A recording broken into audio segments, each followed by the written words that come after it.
হরিনাম কলিযুগের যে মহামন্ত্র হরে কৃষ্ণ কৃষ্ণ কৃষ্ণ হরে হরে হরে রাম রাম রাম হরে হরে, এই কলিযুগের মহামন্ত্রের আচার্য রূপে অভিষিক্ত করলেন ওই মুসলমানের ঘরে জন্ম হওয়া ওই হরিদাস ঠাকুরকে তিনি সেই আচার্য অভিষিক্ত করলেন। বলছেন না, বলছেন একমাত্র ব্রাহ্মণের ঘরে জন্মগ্রহণ করলেন তিনি বেদাধিকারী হবে, তিনি একমাত্র গীতা পাঠের অধিকারী হবে, এটা হবে না, তিনি কেটে দিলেন। প্রত্যেকে চন্ডালে ব্রাহ্মণে পড়ে গুলাগুলি, কবে বা ছিল এই রঙ্গ। তাই আমরা সকলে সনাতনী, হিন্দু শব্দে সিন্ধু শব্দের অপভ্রংশ, ভাষারূপে হিন্দু শব্দ নির্মিত হয়েছে। সিন্ধু নদীর পূর্ব তটে যারা জন্মগ্রহণ করেছে, যারা বসবাস করতে, অপর প্রান্তের লোকগুলা সব উচ্চারণ করতে পারত না, তাই তারা হ উচ্চারণ করত, তাই সটাকে হ উচ্চারণ করত, তাই হিন্দু রূপে ভূষিত হয়েছে। আজকে যদি আমরা হিন্দু ধর্মের কথা বলতে চাই, যদি সনাতন ধর্মের কথা বলতে চাই, আজকে সনাতনের সৃষ্টির কথা, সনাতনের জন্মের কথা, সনাতনের সাল তারিখের কথা কেউ বলতে পারবে না। ইসলাম ধর্মে তাদের নির্দিষ্ট তাদের একটা তারিখ আছে, কত সালে হযরত মুহাম্মদ সাল্লাল্লাহু আলাইহি ওয়াসাল্লাম তিনি এসেছিলেন, তিনি ইসলাম প্রতিষ্ঠা করেছিলেন। কত বছর আগে যিশু এসে খ্রিস্টান ধর্ম তিনি প্রতিষ্ঠা করেছিলেন। কত হাজার বছর পূর্বে বুদ্ধদেব এসে তিনি বৌদ্ধ ধর্ম প্রতিষ্ঠা করেছিলেন। প্রত্যেকটার সাল নির্ণয় করা আছে, কারো 2000, 2500, 3500 নির্ণয় করা আছে। কিন্তু সনাতন ধর্ম, কোন যদি সনাতন ধর্মাবলম্বীকে বলা যায়, এই সনাতন ধর্ম কবে প্রতিষ্ঠা হয়েছিল আপনি বলুন? বলতে পারবে? বলতে পারবে না। এই সনাতন ধর্ম কবে প্রতিষ্ঠা হয়েছিল? এই সনাতন ধর্মের প্রতিষ্ঠাতাকে কেউ বলতে পারবে না। কৃষ্ণ এসেছিলেন 5000 বছর পূর্বে, কিন্তু তার পূর্ব সনাতন ছিল। রামচন্দ্র এসেছিলেন ত্রেতা যুগে, তার পূর্বে সনাতন ছিল।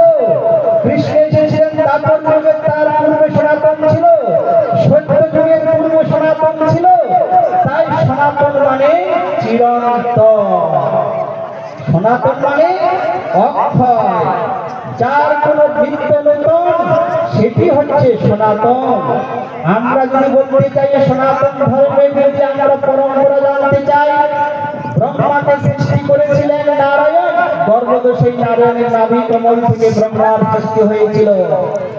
তাই সেই ব্রহ্মার পুত্র হয়েছিলেন মরীচি, মরীচির পুত্র এসেছিলেন কশ্যপ, কশ্যপের পুত্র এসেছিলেন বিভূষণ, বিভূষণ মানে সূর্যদেব, সূর্যদেবের পুত্র এসেছিলেন বৈবস্বত মনু, বৈবস্বত মনুর পুত্র হচ্ছেন ইলা, ইলার পুত্র হচ্ছেন পুরুরবা, পুরুরবার পুত্র হচ্ছেন আয়ুষ, আয়ুষের পুত্র হচ্ছেন নহুষ, নহুষের পুত্র যজাতি মহারাজ, যজাতি মহারাজের পুত্র যদু মহারাজ।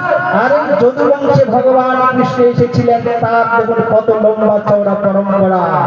ভগবান আসার অনেক পূর্বে থেকে সেই পরম্পরা, কৃষ্ণ এসেছিলেন 5000 বছর পূর্বে। তাহলে সেই সনাতনে আমরা জন্মগ্রহণ করেছি।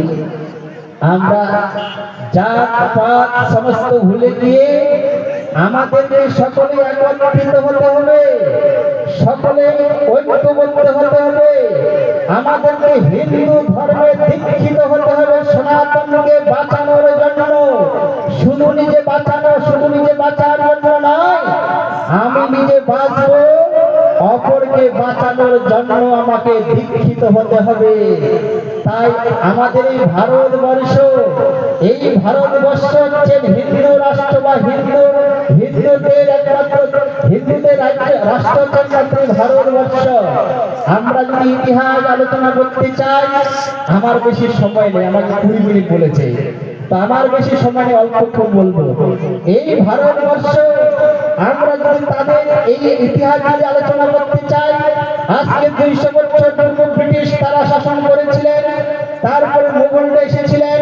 পরম্পরা ক্রমে এই ইসলাম শাসিত হয়ে প্রত্যেকটা বড় বড় মন্দির যেখানে প্রতিষ্ঠিত, আমাদের যেগুলো হিন্দুদের যেগুলো ম্যান মন্দির, কৃষ্ণের জন্মস্থান থেকে, কাশী বিশ্বনাথ থেকে, রামচন্দ্রের জন্মস্থান থেকে